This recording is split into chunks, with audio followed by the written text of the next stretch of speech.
హైదరాబాద్లో ప్రతి సంవత్సరం జరిగే నుమాయిష్ ఎగ్జిబిషన్కు ఉండే క్రేజ్ మామూలుగా ఉండదు. దేశ నలుమూలల నుంచి వ్యాపారులు స్టాల్స్ ఏర్పాటు చేస్తూ ఉంటారు.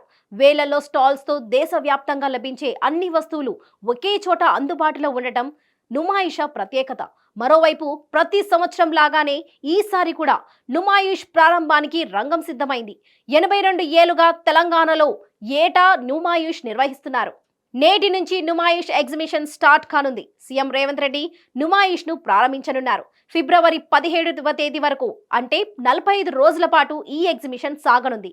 ఈసారి 2500 వరకు స్టాల్స్ ను ఏర్పాటు చేస్తున్నారు. అయితే కరోనా ప్రభావం ఉన్న నేపథ్యంలో సందర్శకులు విధిగా మాస్కులు ధరించాలని అధికారులు తెలిపారు.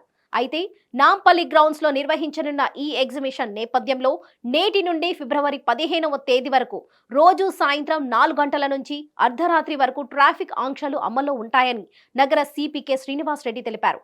ఇందులో భాగంగా పలు మార్గాల్లో వాహనాలను దారి మళ్లించనున్నట్లు వెల్లడించారు.